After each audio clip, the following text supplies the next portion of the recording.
Hello, everyone. Welcome to the course. I'm Dan Tui. I'll be your teacher for ethics and information technology, which I still think of as computer ethics. It's what it used to be called.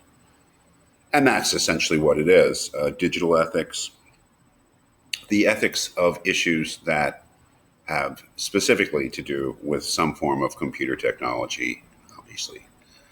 Digital computer technology, we're going to leave behind analog computers.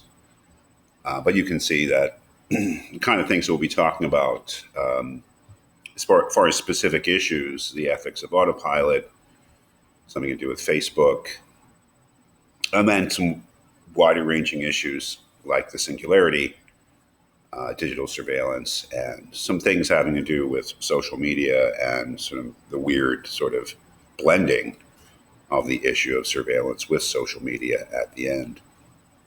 You can think of this course as being a course in applied ethics, that is, as opposed to ethical theory, a course that actually focuses on specific ethical issues and seeks to find answers to those, as opposed to ethical theory, which really has to do with more basic philosophical questions having to do with morality and the whole notion of moral value. But there is a significant component of ethical theory in the course as well.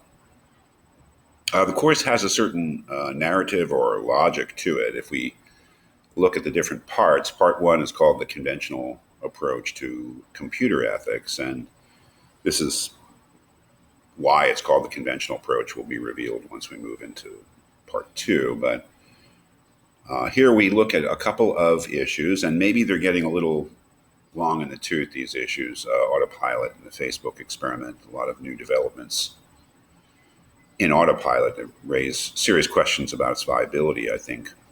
And the Facebook experiment is about 10 years old now. But I think there's still good examples of the kind of issues that are raised by advances in computer or digital technology. The first week, we will actually not be talking about computers at all. We'll be looking at what I've called traditional ethical decision-making models. And that is really Kant and utilitarianism. That is, we'll spend the first week just getting the basics of Kantianism and utilitarianism as ethical decision-making frameworks. That is, just some very basic principles from each of them, from John Stuart Mill representing utilitarianism and from Kant, about basic principles that can be applied to ethical situations to come up with ethical answers as to the morality of particular situations. Then we will move on to these two issues, the first one being the ethics of autopilot, basically self-driving vehicles, cars and trucks, and then the ethics of a social psychology experiment that was done through Facebook several years ago. And that will be more or less the first part of the course. That is, we'll sort of approach these issues in sort of conventional way that we would approach probably any issues in an applied ethics course. We get a little bit of what you might call moral theory, at least to the point where we can actually use the ethical approaches of utilitarianism and Kantianism, and then we use them to see whether they are useful to or productive or successful in treating these issues. But the centerpiece of the course really comes in week 4, where we read Hans Jonas's Technology and Responsibility, where he calls all this into question, you might say. And this is really the centerpiece of the course and why I'm teaching it the way I am. That is, what we'll see is that Jonas, in a general assessment of the impacts of modern technology, not just digital technology, but modern technology considered as a whole, its impact on our ethical resources, you might say. That is, the real question is, do traditional ethics like Kantianism and utilitarianism, but also religious traditions like Buddhism, Christianity, classical authors like Aristotle and his ethics. Do Are they actually adequate to deal with the kind of moral questions that that modern technology specifically raises? And his answer is that it is not. And what he tries to demonstrate is that we need a new ethics. Now, he's not thinking specifically of digital technology. He's thinking of probably more prominently other forms of technology, especially nuclear weapons. But I think it applies just as clearly to digital technology. And so, what we'll do in the rest of the course is first of all, keep the Jonas thesis, what I'm calling a Jonas thesis, the idea that we have entered into a new phase of history where the power of our technology has outgrown the resources of our traditional ethical decision-making frameworks. We'll keep that in mind as we move on to other issues. And I would say perhaps what are designed to be or thought to be by me more challenging issues because they perhaps run deeper in terms of what they sort of strain in our